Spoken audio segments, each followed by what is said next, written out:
The Grand Ambition. Athens, at the height of its power in the late 5th century BC, was a city of unmatched naval supremacy, cultural brilliance, and democratic ideals. However, it was also a city embroiled in a bitter struggle with Sparta and its allies in the Peloponnesian War. After years of costly conflict, Athens sought a way to break the stalemate. They believed the key to their ultimate victory lay across the sea in Sicily. There, a rich and strategically valuable city-state beckoned. Syracuse. Imagine the scene. In 415 BC, Athenian political leaders gathered in the bustling heart of their city.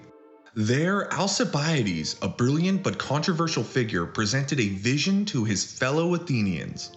A vision of vast conquests and unimaginable wealth. Alcibiades had become one of Athens' most influential generals, not only because of his military prowess, but also due to his ability to captivate an audience.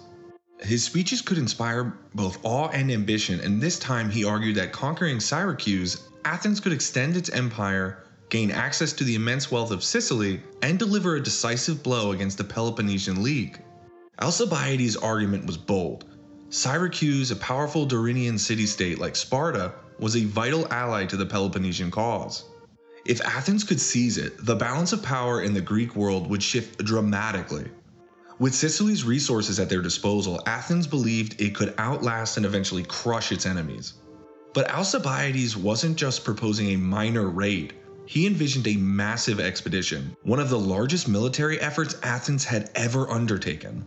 Despite significant opposition, the assembly was persuaded.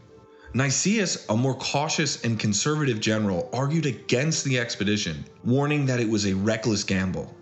Yet in the end, the excitement and grandiosity of Alcibiades' vision prevailed. The Athenian fleet, boasting over 130 ships and thousands of soldiers, was prepared for a journey that they hoped would secure Athens' future. As the mighty Athenian fleet set sail for Sicily, the sight was awe-inspiring. Thousands of men, their armor gleaming in the sun, set off to a distant land full of promise. The people of Athens watched with a mix of hope and pride. They believed this campaign would showcase the city's unmatched power and strategic brilliance. But ambition, as history has shown time and time again, can be a double-edged sword. Alcibiades and the call to action. Alcibiades was a man of both brilliance and scandal. Raised in privilege and educated by some of the greatest minds of Athens, including Socrates, Alcibiades had a reputation for being daring, reckless, and charismatic. He loved the glory of battle and the applause of the crowd. He was the golden boy of Athens, but he was also a divisive figure. His audacity made him both admired and feared. As the fleet embarked on its mission, Alcibiades was just not a leader. He was the driving force behind the Sicilian expedition. His strategy was clear: sail to Sicily, strike quickly, and bring Syracuse to its knees before it could fully prepare for a defense. The Athenians, with their unparalleled naval strength, seemed to have every advantage. Syracuse, though powerful, was no match for Athens in terms of sheer military might, or so Alcibiades believed. However, just as the expedition began, disaster struck. Alcibiades' enemies in Athens, fearing his growing influence and embroiled in personal vendettas, accused him of sacrilege, specifically of mutilating sacred statues of the god Hermes. Although the charges were likely politically motivated, the scandal rocked Athens. The city ordered Alcibiades to return immediately to face trial. In a dramatic twist, fearing for his life and convinced that he wouldn't receive a fair trial, Alcibiades fled, not back to Athens, but to its greatest enemy, Sparta. This defection was a stunning betrayal. Alcibiades, the man who had convinced Athens to launch this ambitious campaign, had now abandoned his city in its moment of need. Worse still, he offered his military expertise to Sparta, the very enemy Athens was hoping to defeat. This left Nicias and Lamachus, the remaining generals, to lead the expedition. Nicias, already reluctant about the campaign, now found him in an unenviable position, leading an operation he had opposed from the beginning, with one of its masterminds defecting to the enemy. This sudden change in leadership shook the Athenian forces. Without Alcibiades' dynamic leadership, the fleet lost some of its initial momentum, and the soldiers, once filled with excitement and hope, now faced confusion and uncertainty.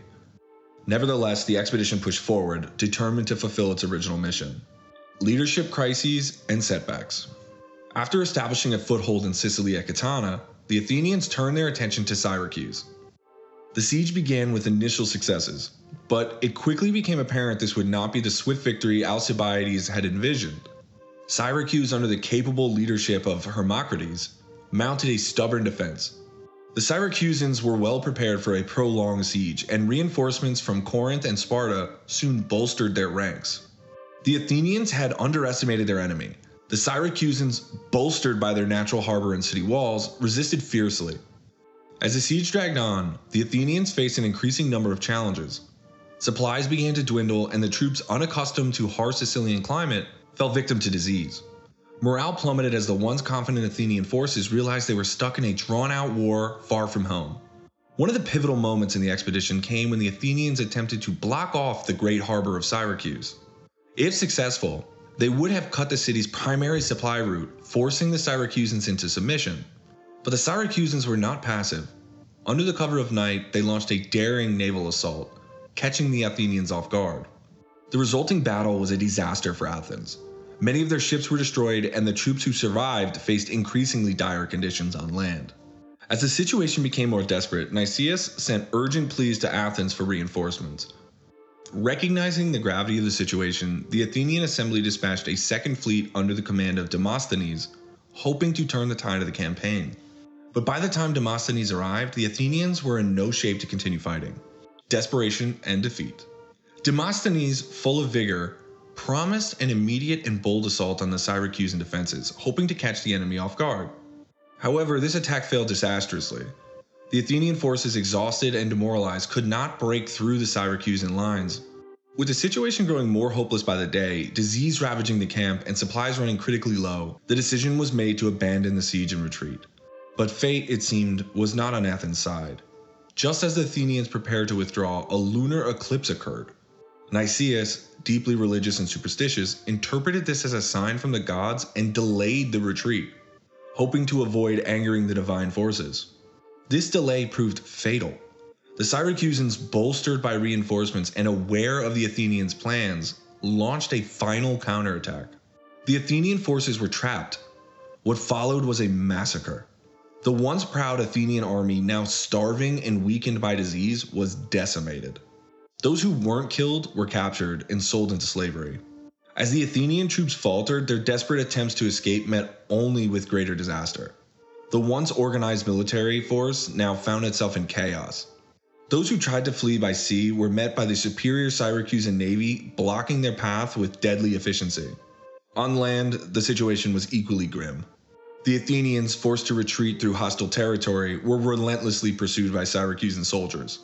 What was once a proud army became a disorderly mass of soldiers, unable to mount any effective defense as they were cut down or captured in droves.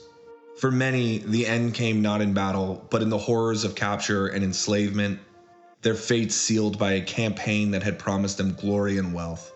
Among the Athenians, the sense of doom was palpable. Even Nicias, known for his resilience and leadership in the most difficult of times, was overtaken by despair. Struggling with illness himself, Nicias tried to rally his remaining forces, but the weight of the defeat was too heavy to bear. The Athenians' fate was inevitable. Hemmed in on all sides, outnumbered and weakened by disease, there was no chance of a rescue or redemption. Those few who survived the slaughter were forced to endure the humiliation of slavery, scattered across Sicily, while their city back home mourned the devastating loss of its sons, its fleet, and its future. The defeat was complete. Athens, which had hoped to conquer and dominate Sicily, had instead seen its finest soldiers and ships destroyed. The cost both in lives and resources was staggering. The Sicilian expedition, once hailed as a bold move for the Athenian Empire, had become its greatest disaster. Aftermath and legacy. The failure of the Sicilian expedition had profound consequences for Athens. The city, once the dominant naval power in the Mediterranean, had lost not only its best ships and soldiers, but also its reputation. The psychological blow to the Athenian people was immense. They had believed in their invincibility, in their right to rule over others, and in the superiority of their democratic system. But this defeat shattered that illusion. Back in Athens, the political fallout was severe. Blame was thrown in every direction, and the city's leadership fell into disarray. The Peloponnesian War, which had already dragged on for years, now seemed unwinnable. Sparta, emboldened by Athens' defeat and with renewed Persian support, launched a series of attacks that further weakened Athens' empire. Perhaps the most bitter aspect of the Sicilian expedition's failure was the role played by Alcibiades. After defecting to Sparta, he had advised the Spartans on how to best exploit Athens' weaknesses, further aiding in the city's eventual downfall. His betrayal, combined with Athens' overambitious military gamble, had sealed the city's fate. In the years following the expedition, Athens never fully recovered. The city that had once been the cultural and intellectual heart of the Greek world was now a shadow of its former self, beset by internal strife. If you enjoyed this video, please like, comment, and subscribe, and go ahead and check out some of our other videos you might enjoy.